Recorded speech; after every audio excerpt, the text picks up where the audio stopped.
A paz do Senhor Jesus, amadas irmãs. Bom, hoje nós vamos falar sobre sinais de restauração. Eu preparei um esboço, irmãs, e para não fugir da palavra, eu vou estar lendo esse esboço, senão eu tenho medo de começar a fugir do que foi me passado, né, para falar dos sinais de restauração. Então tá. O que eu preparo, o que o Senhor, né, me usou hoje para estar falando?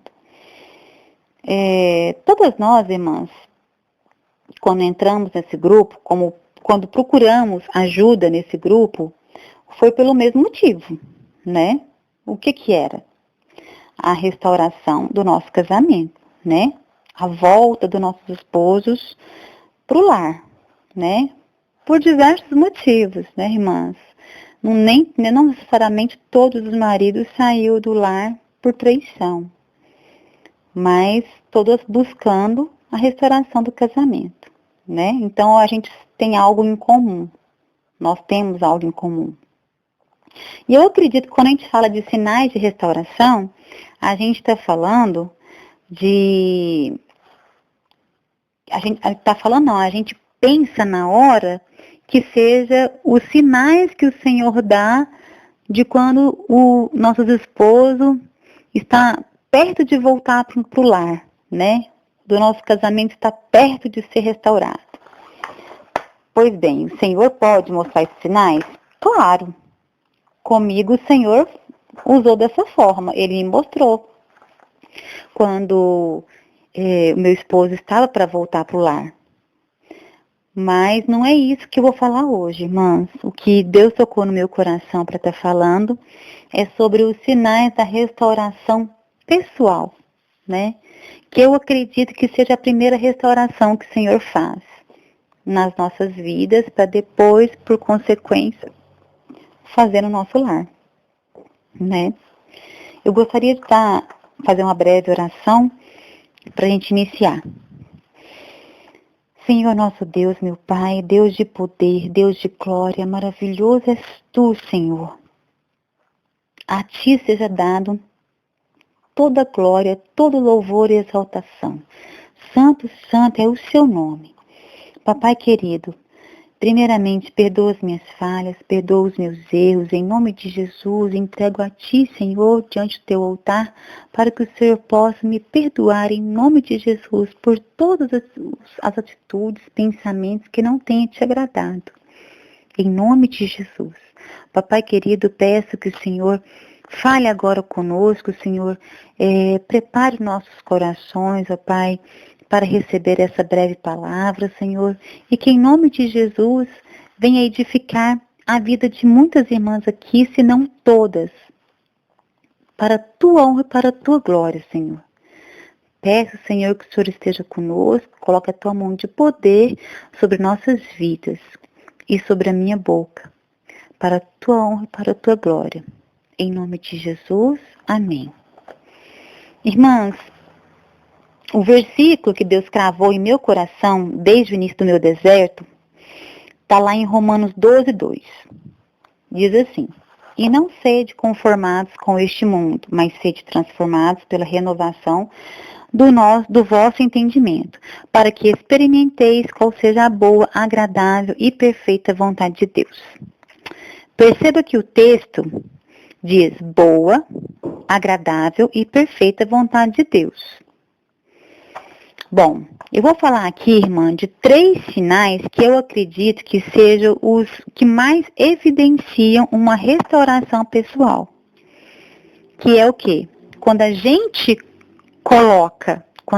consegue dar o devido lugar para Deus em nosso coração, ou seja, quando a gente entrega o altar do nosso coração para o Senhor, quando a gente tem uma vida com Ele, né, um relacionamento, né, com Ele, de intimidade, né, diário, quando a gente, né, passa a ter isso com Ele, né, um caminhar diário com Ele, e quando a gente consegue liberar o perdão para o nosso cônjuge, mas do fundo do nosso coração, né, quando a gente alcança essa graça, irmã, porque eu falo que o perdão é graça pura do Senhor.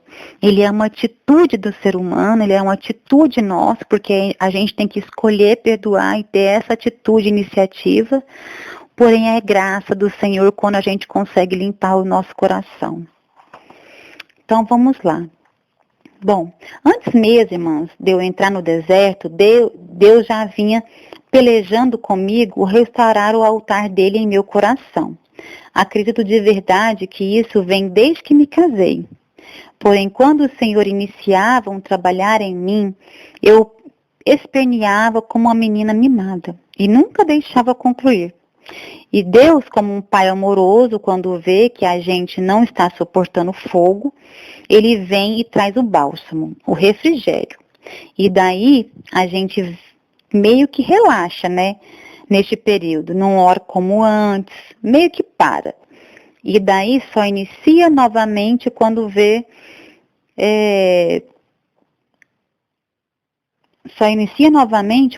que você para de dar chilique, né? Então, assim, isso Deus estava fazendo comigo, irmã, já vinha um bom tempo, né? O anzol do Senhor Jesus foi muito longo comigo, viu? Esticou muito. Para a glória dele mesmo. Bom, mas eu digo sempre que Deus não executa nenhum juízo sem antes avisar. Lá em Amós 3,7, Deus fala sobre isso. Pois bem, isso foi indo, até o momento que Deus mexeu em um determinado lugar, que ele bem sabia que seria o lugar ideal para me trazer para perto dele, e eu poder o deixar fazer o que ele quer fazer em mim. Pois bem, sabemos que os pensamentos de Deus a nosso respeito são bem melhores que os nossos. Então foi aí que Deus permitiu meu marido me trair. Claro que eu compreendo que não era a vontade dele para minha vida. Deus não queria que meu marido me traísse, mas Deus permitiu que isso acontecesse para que eu acordasse, para que eu realmente viesse a colocar Deus no altar que ele merece, né? Em primeiro lugar no meu coração. Então, Deus sabe onde mexer na gente, irmãs. Deus me deu várias outras oportunidades sem ter essa situação na minha vida. Mas eu fui lerdando.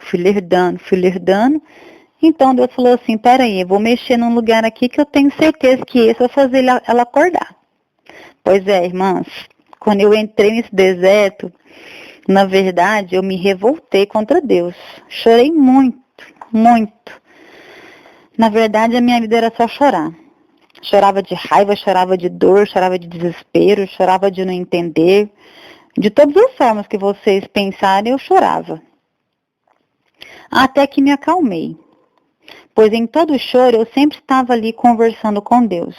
Passei por esse deserto sozinha. Não tive o apoio da minha família.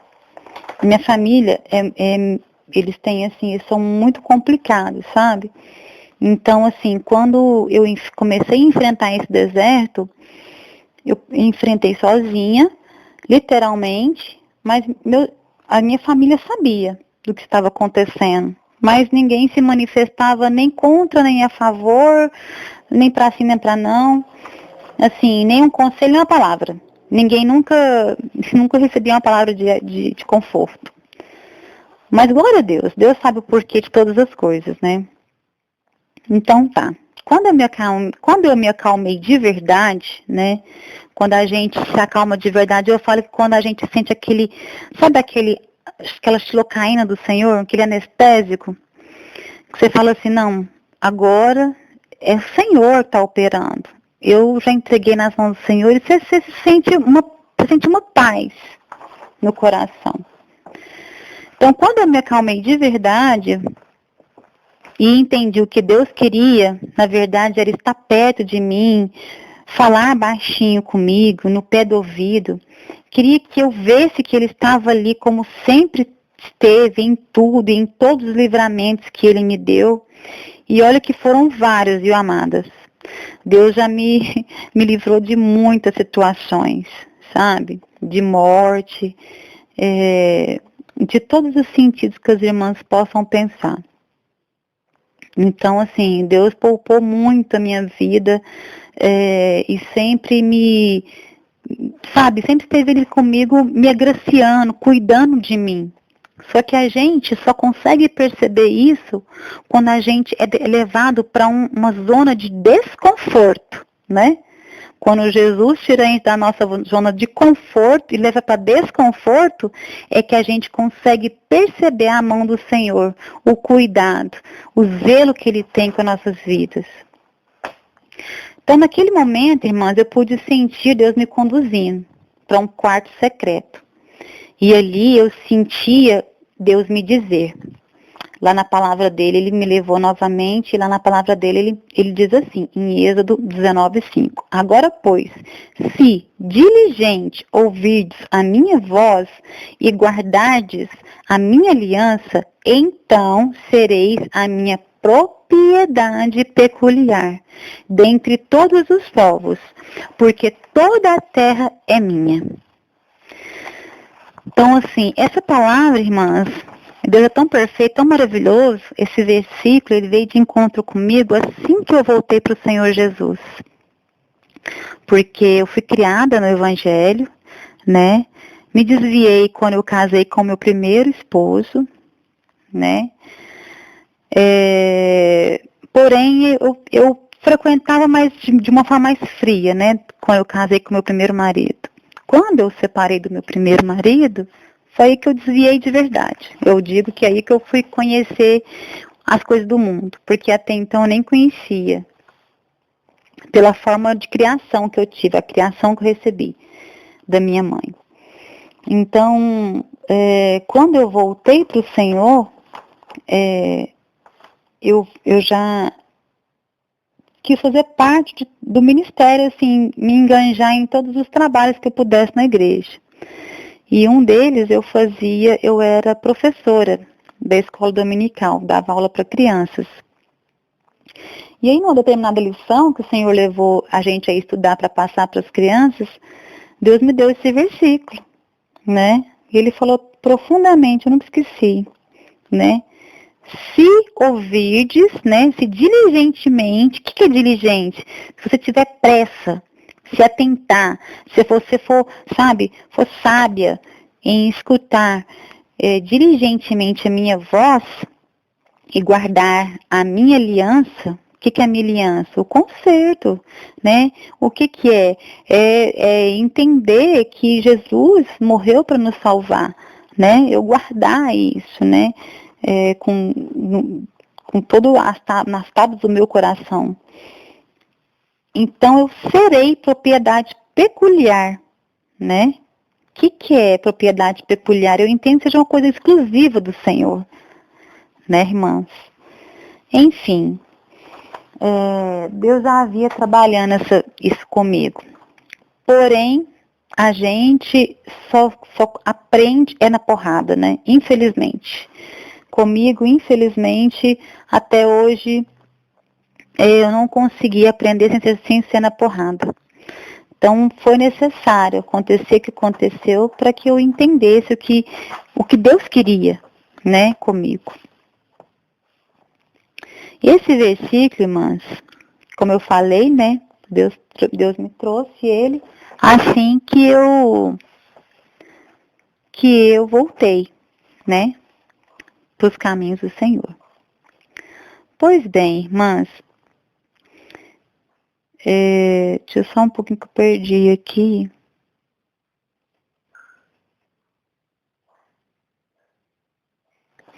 Pois bem, irmãs, o meu marido já havia saído de casa algumas vezes antes. Não era a primeira vez. Mas ali, naquele momento, quando Deus me conduziu, aquele quarto secreto, quando Ele me trouxe novamente essa palavra, né, que eu escutei Jesus falando comigo, então eu entendi o que Deus queria comigo. E Deus foi muito claro.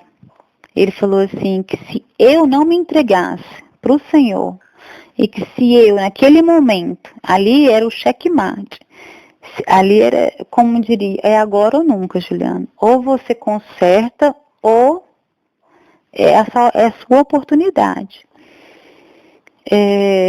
Ele não iria jamais restaurar meu casamento. Eu iria perder meu esposo de vez, para sempre. Se eu não me entregasse para o Senhor, se eu não me rendesse aos pés do Senhor ali, ele não iria consertar e trazer meu casamento novamente.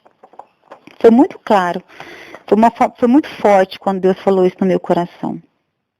Bom, irmãs, quando eu entendi, foi aí que Deus pôde restaurar seu altar em minha vida, em meu coração, fazer comigo uma nova aliança e trocar as minhas vestes, para que eu pudesse então partir para um relacionamento com Ele, né?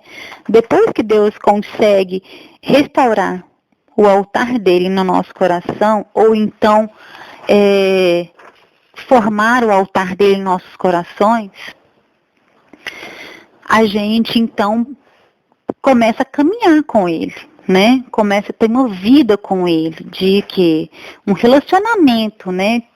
Que é aquele vivenciar todos os dias, é estar conversando com ele a todo momento, na dependência dele mesmo, sabe, irmãs?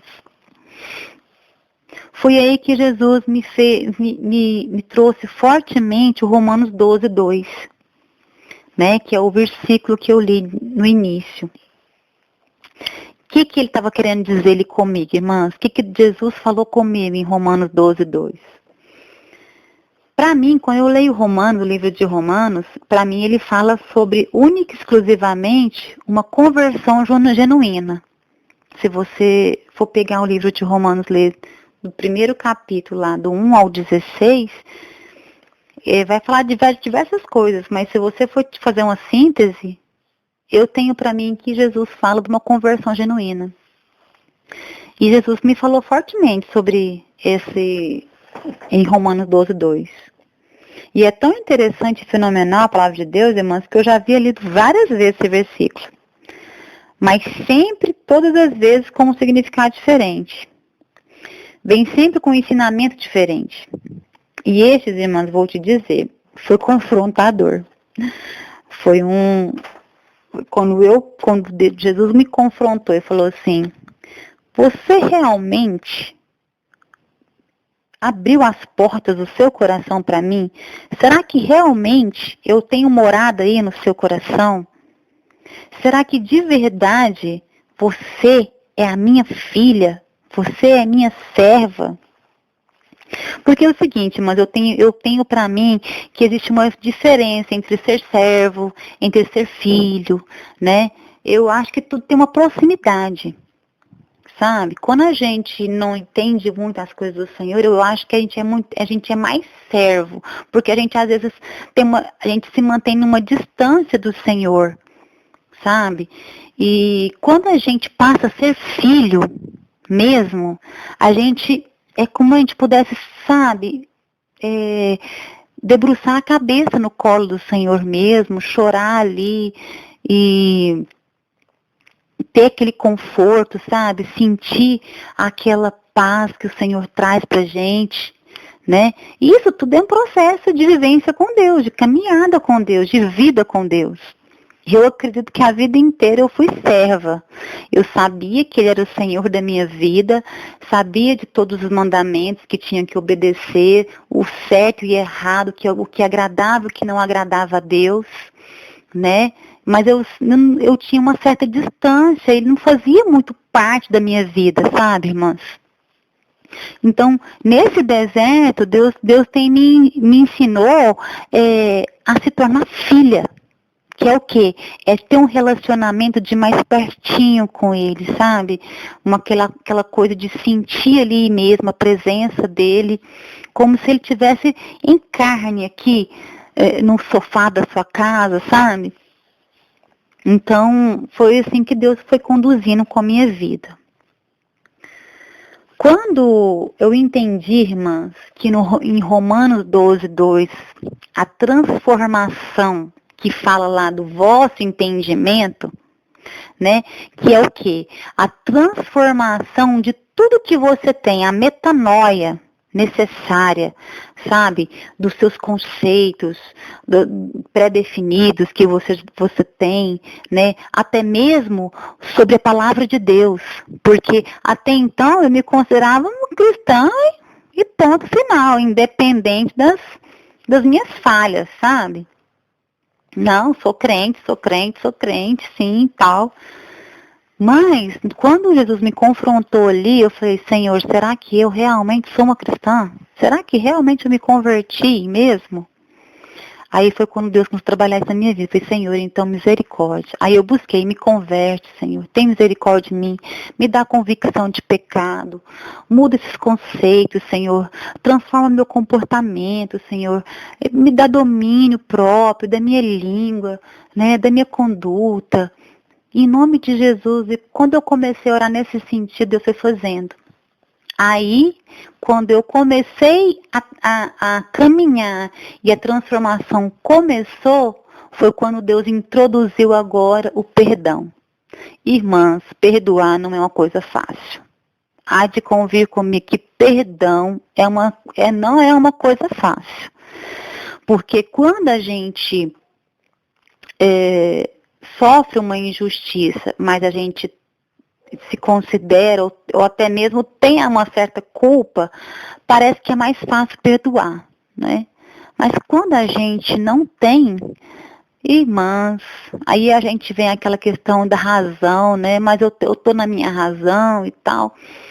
Enfim, no meu caso, irmãs, sinceramente, eu me sentia muito culpada pela traição.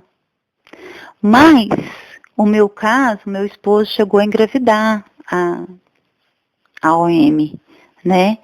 E eu conseguia entender a traição dele e até perdoar, mas eu não conseguia entender o fato da gravidez da OM. Irmãs, isso foi um processo muito árduo na minha vida. Vocês não têm noção o quanto Deus teve que mexer o barro para que eu pudesse aceitar, né, a situação. E eu digo que quando eu aceitei, foi quando Deus me livrou. Quando eu verdadeiramente, no meu coração, eu tinha decidido aceitar o meu esposo de volta, mesmo sabendo que ele teria um filho de outro relacionamento, na verdade, fruto de um adultério, foi quando Deus me livrou. Porque quando eu decidi aceitar, irmãs, veio a notícia que a OM tinha perdido o bebê, né? E aí Deus foi fazendo na minha vida, foi transformando, meu esposo voltou para casa, eu aceitei ele novamente em casa, porque quando eu descobri que ele tinha me traído, eu quis aceitar ele dentro de casa, mas não consegui. Eu queria aceitar, mas não conseguia, né? E quando aí foi quando Deus moveu essa barreira que estava em mim, né, em relação a essa gravidez, foi quando Deus fez. E aí Deus está fazendo até hoje, né, irmãs? Porque perdão é algo que, depois que você concede ele, que você tem a atitude de perdoar, aí você tem que vivenciar ele todos os dias, né? No meu caso agora, que eu tenho meu esposo dentro de casa, eu tenho que todos os dias novamente confirmar ele no mundo físico e espiritual. No mundo físico, tentando não jogar na cara do meu esposo as coisas que ele fez, né, em algumas situações, e falando no mundo espiritual. Eu já perdoei, em nome de Jesus já liberei perdão. Satanás, você não tem poder na minha mente, não tem poder na minha vida. Isso já foi cancelado. Senhor Jesus, leva para o mar do esquecimento. Faz uma obra aqui. Leva Satanás para longe da minha casa, para longe dos meus pensamentos. E é todo dia, irmãs. Quem tem os seus maridos em casa, as irmãs que já têm os maridos em casa, talvez possa compreender um pouco melhor o que eu estou querendo dizer. Que o perdão, ele é etapas, irmãs, né? E assim como todo trabalhar na vida da gente é etapa, Deus faz por etapa, conforme a sua capacitação e o que você suporta, o perdão é igual. Então eu creio, irmãs, que os sinais da restauração, os mais evidentes, se dá quando a gente coloca em primeiro lugar o Senhor no nosso coração, ou seja, estabelece um altar para Ele no nosso coração. Quando a gente começa a ter uma vida com Ele, né, de caminhada, de intimidade com Ele, e quando a gente consegue alcançar o perdão. Né, irmãs? Então eu creio que são as primeiras evidências de restauração pessoal. E eu acredito perfeitamente que após isso aí é um passo para Deus fazer, né? Trazer os maridos de volta e trabalhar no seu casamento, né? Porém, quando a gente está com o nosso esposo dentro de casa, é um exercício diário, né? Até que tudo seja colocado no lugar novamente, até que aquelas rachaduras no vaso, né, sejam seladas novamente, ou que Deus construa um novo vaso ali, que na verdade, eu acredito mesmo, que Deus construa um novo vaso, Ele nem vai ficar colando o que foi quebrado, Ele vai fazer um novo, e para a gente viver o novo de Deus, irmãs, a gente tem que pleitear isso com Ele todos os dias. Porque se a gente não estiver disposta a viver o novo de Deus, quebrando os retrovisores e caminhando para frente, aquela sua bênção, que é o seu casamento, o seu esposo no lar novamente, se torna maldição. E aí a gente terá um outro problema, né? Mas, irmãs, então é isso. Que o Senhor possa ter falado com as irmãs, assim como falou comigo. E que em nome de Jesus eu oro para que todas tenham os seus lares restaurados, os seus casamentos restaurados. E que em nome de Jesus o Senhor complete a obra primeiramente na vida de cada um, para que o Senhor possa fazer na vida dos nossos maridos. E por consequência das pessoas que convivem com a gente. Amém? Glória a Deus, irmãs. A paz do Senhor Jesus.